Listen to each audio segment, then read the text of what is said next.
Welcome to the 145 Rural Podcast, where we are here to strengthen music careers and communities one song at a time. And now, here's your host, Jacob Wing.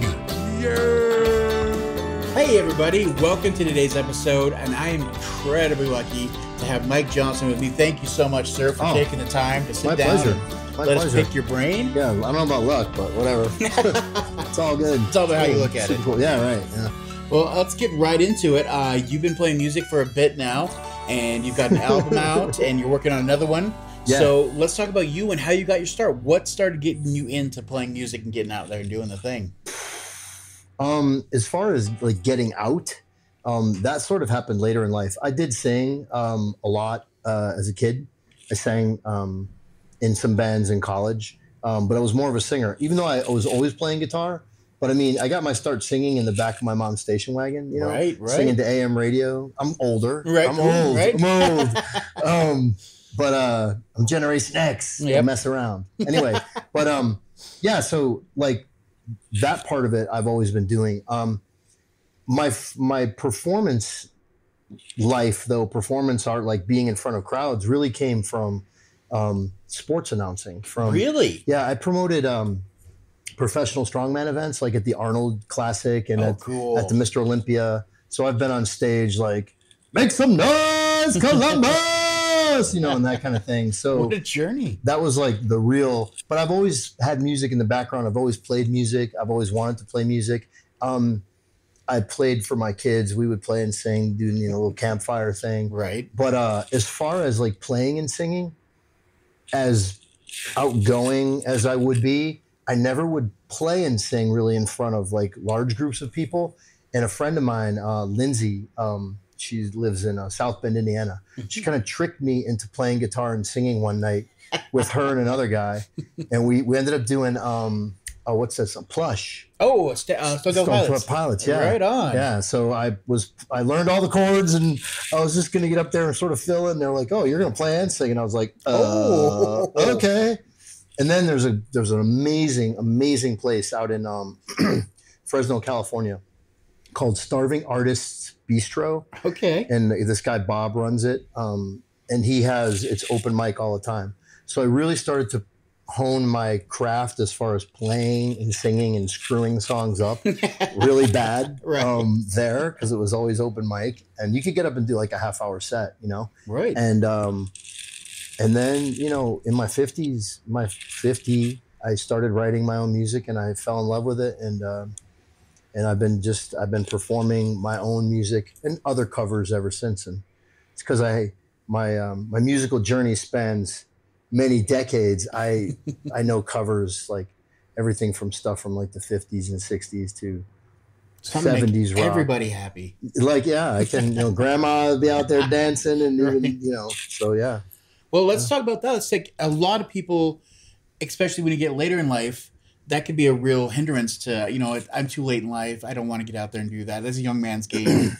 Can you talk about that? Have you had any kind of, you know, hurdles that have stopped you or anything like that? No, especially, I mean, probably COVID stopped everybody, of course, you know, for a minute. But I was recording music during COVID, so like it was good for me.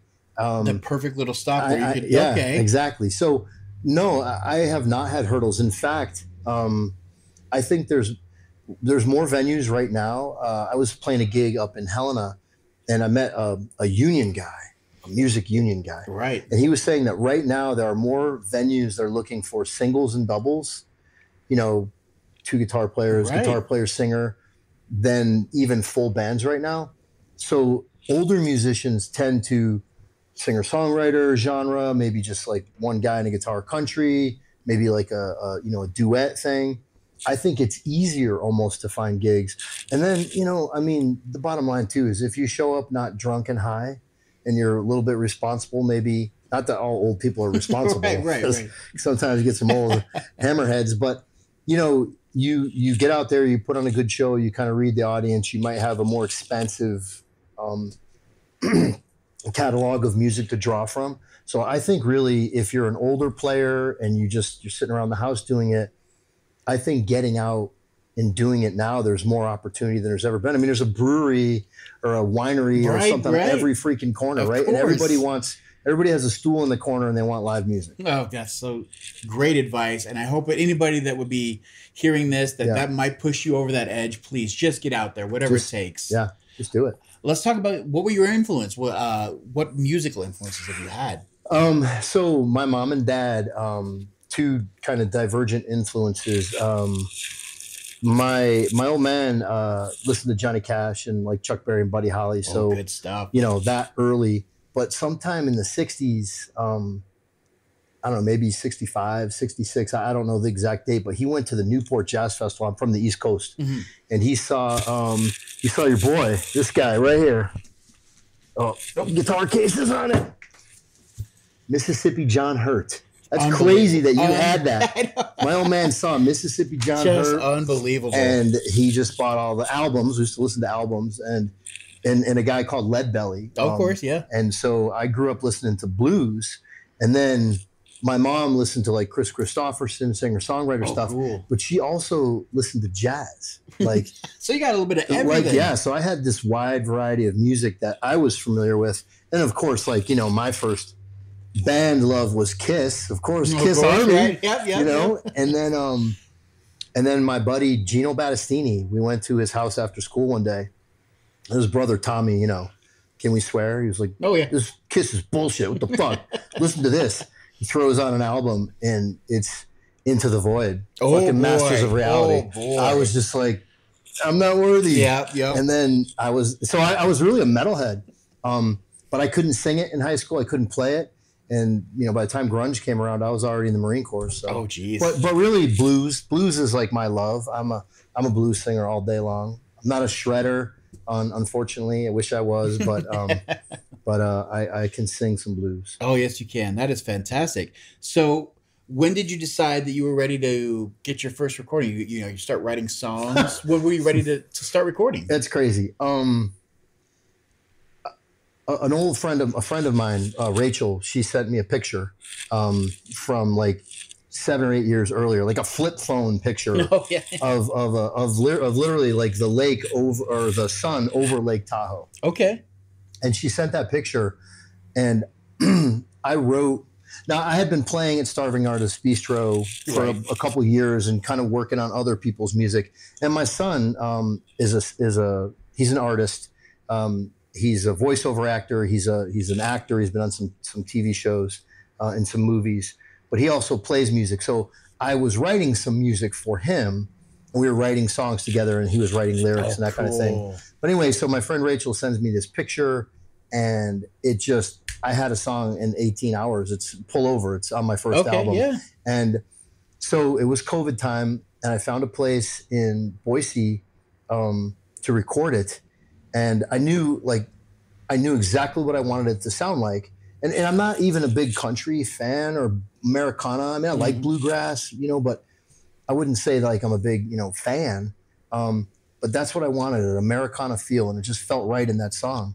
And so I laid the guitar tracks. I did the vocals.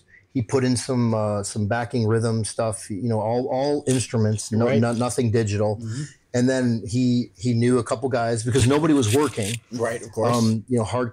I would say hardcore bluegrass guys, and they came in. They played fiddle and mandolin, and they came into the studio. They had already had the track, so they had worked their parts out, and they just cut it live. And I just when it was over, I went over to Nate Argenbrode, the producer, and I was like, I have 9 more songs. Let's go. I mean, I was in and so now it's just been like this crazy, like I'm always writing songs. I'm always pumping out music. And when you're older, not that you can't be young and have a story to tell, but when you're older, it's so easy. It's just life. Right. So. Well, everything that he has done in that first album is linked below. Whatever you have, you're watching this in the video, it's podcast, it's all linked below. Go take a listen to that. But also, you're working on a double album right now. Oh, yeah. Talk about that. Yeah. So while I was recording the first album, I was continuing to write. Like the genie was out of the bottle, and I was writing songs. And so as a follow-up, the first album came out in 2021. And as a follow-up, I was going to go to Nashville and record my second album. And it was just it was a terrible experience. The musicians were great, but it just wasn't my music anymore. And so I had all that music, like a whole other album, and I was still writing and cranking out stuff. Mm-hmm. And then I chanced into 12th Fret in Boise. It's this incredible music store in Boise, Idaho. And there was this young sales guy, and I was trying to get an amp. I was trying to get a better tone. Right. I ended up buying like a 1980s twin reverb. Oh, freaking cool. Jealous. And yeah, it's pretty sick. The thing weighs a ton. It's wicked heavy. But anyway, so I brought my guitar in there, and he was, and I was like, well, I was playing through it, and he was adjusting it. And he's got it sounding really good. And I was like, well, here, you play a little bit. So he starts playing, and I was just like, holy crap. So I said, hey, can you get me like a big body jumbo guitar, the biggest one you have? And I played a couple of my songs, and he just riffed on them. And I was like, all right. And then I kind of didn't catch up with him for like a year. And then there was this studio open down there. A guy named Andrew Masters has a studio called Hinge. And it's really more of a labor of love as opposed to like, it's a working studio. But he's got a Neve board. That's unbelievable. It's like only one of two like working Neves boards. And there's a couple of videos of what you guys did there on his Instagram if you want to see that. But it's insane. And so we've been working on this project for a while now, but I just keep writing songs, and Benji's like, that's enough, no more. And interestingly though, he listened to my music, and he fell in love with a song that you were listening to earlier today called Maybe It's the One. Oh, it's a great song. And he wanted to cover that one. So there's a bunch of new music. There's a song is on the end of the first album called Rainbow's End that when I was in the studio the first time, other than that first song, I had no idea what I was doing. Like, I didn't even know what I wanted the music to sound like, because I just came up, on the acoustic guitar and the vocals. So the producer really helped me. Nate, the producer, really helped. The second time around, and now certainly I'm writing songs, and I'm already thinking of all the instrumentation and what music could go in there and where I want the pauses. So it's really just been this learning curve. But I think the more you write and the more you play with other people, like the more ideas you get. Yeah. And so, ain't that the truth? I do it. I can play any of my music acoustically and just sing it. That's it. Me and a guitar and a stool, and let's just do this thing. But you start adding on layers of other musicians. So you've told this story, and they're just adding flavor to the story. And you just get this big sauce of music, and it's like a big pot, a big stew of music with other, people adding in. And it's killer, Cool. So that's kind of like this like weird sort of journey that I've been on.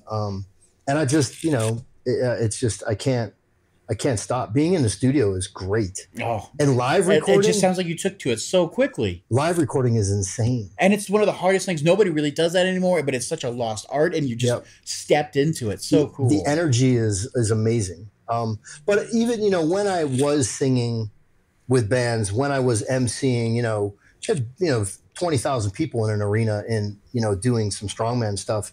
I mean, having some stage command is also helpful. And I always try to be with, not that it's that hard, but musicians that are way better than me. No, it makes sense. Makes sense. Because they're going to bring it up. And as long as you can kind of keep the elements. Mel Torme used to play with the Marty Page Orchestra. And he would say one of his famous lines, and Mel Torme is this amazing singer. If you don't know who Mel Torme is, look him up. He's got some videos, him doing some bebop stuff with Ella Fitzgerald. That's absolutely incredible. Oh my goodness. But his thing was let the band play. Right. So to me, I like spaces in the music for the band. Right. And just let it breathe. Yeah. Yeah. And then, if you're just doing some rhythm, you just get up there and do some rhythms and just get in there and let the band have their piece, That's something that it almost can't be taught. It's just like a natural reaction as a musician. It's so cool. You're feeding off the other guys, right? Right.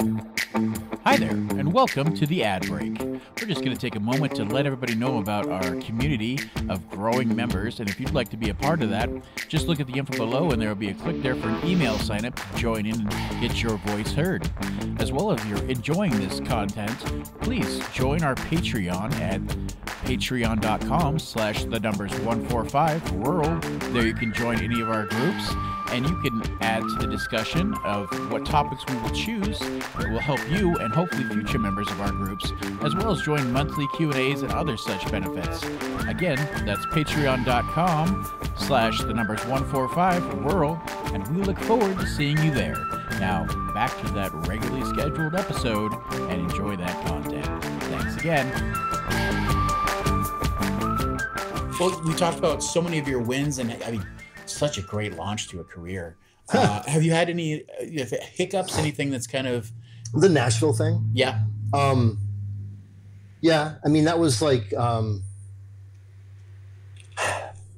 yeah, the Nashville thing. Yeah. It just, like, it's weird, right? Like, It wasn't...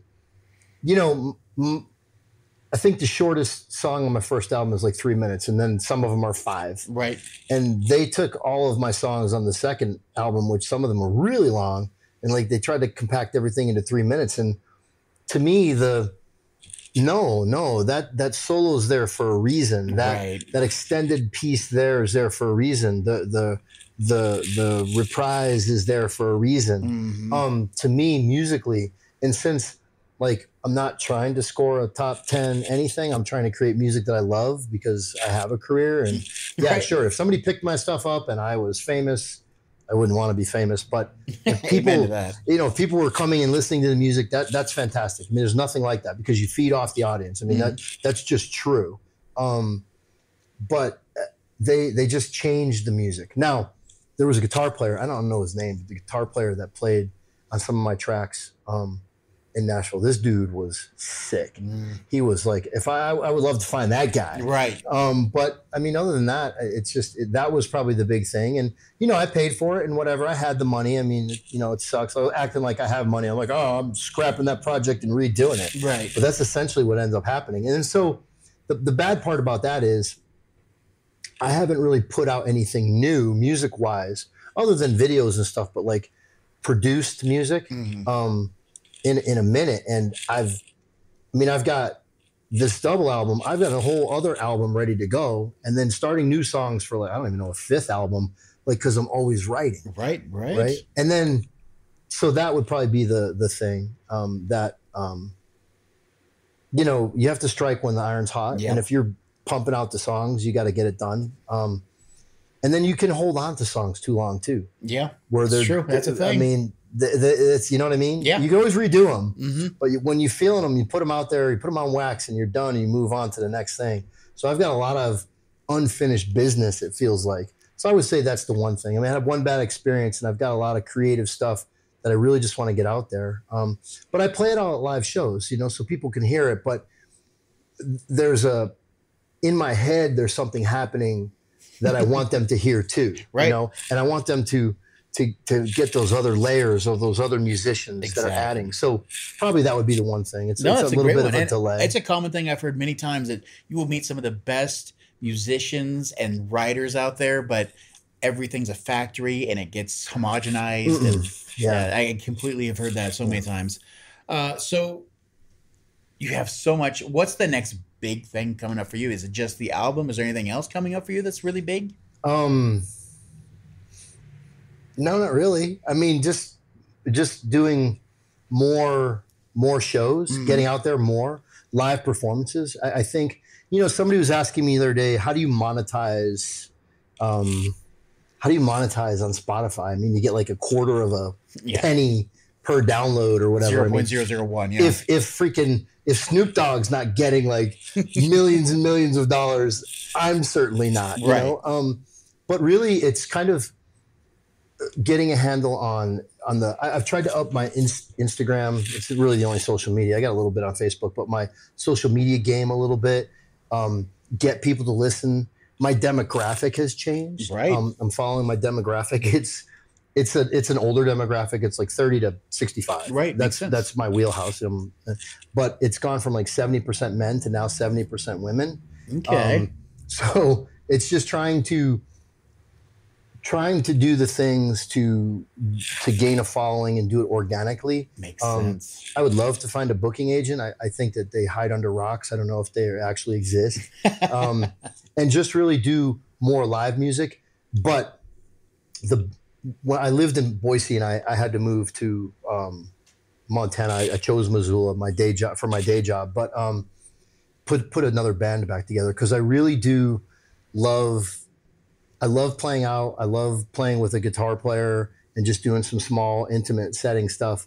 But I really think I've got some songs on this new album that are just like in your face rock and roll. I don't know how to categorize it. I just call it country rock and blues. I mean, it's it's something like Southern rock-ish. Oh, how cool. And just smoking leads, but steel guitars. I mean, fiddles, mandolins, just music for people to enjoy. So hopefully putting a band back together. That's a great one. That's a great, really, and then just playing more out. Oh, it's fantastic. So the last thing I really want to touch upon is just, this is really geared what we do here towards, younger musicians. And like you said, people in their later life that just are trying to get out there. Is there any kind of advice you would give to those kind of people that are looking at to get their first step or maybe take that next step in their career? Nike. Ooh, just do it. Just do it. I mean, seriously, go to an open mic. There's a ton of open mics. Right. I've only been to one open mic where there was somebody who was a jerk. Mostly everybody's so supportive. Any open and now like across the different states I've lived in, California, Idaho, Montana. I've been to a couple open mics like in Illinois. Right. In Illinois. And people are just like, yes, just get up there. Indiana. People are just like, get up there and do it. And they clap and whatever because they know it's there. And then they know it's their turn next. Right. Right. And then if you go hear live music, like if you're out eating dinner and there's a live musician, just clap. Yeah. Just, because people are just paying attention to what they're doing, but somebody's out there probably sweating and pouring out feelings and emotions. Just acknowledge that, I would say. But if you can, maybe slip a couple dollars in the tip jar. I mean, maybe, but $2. Throw $2 in the tip jar. Yeah, I mean, there's nothing like that. Somebody walks up and says thank you. I don't care if it's $1. They throw, whatever. Yeah, it still means the world. Your number on a matchbook, whatever. I mean, whatever you're into. I don't know. I mean, I'm just saying. Well, that's fantastic. But, no, that's the thing, and I think that you just really have to. You have to go, and you have to do it. And practice. That's wonderful advice. Yes. Practice, Yeah. I mean, make your fingers hurt a little bit. Exactly. If they're calloused, maybe just a little bit more work. A little bit more work. Well, that's fantastic. Well, if you guys have an Instagram account, go and follow. You can see all of his. He posts all his shows he's playing on there. Follow that. Listen to the album. Do anything you can to give some support. And thank you so much once again, Mr. Mike Johnston. Thank you so much for giving us your time and your knowledge. Oh my God, thank you. I appreciate it, brother. Perfect. We'll see you guys on that next one. Bye.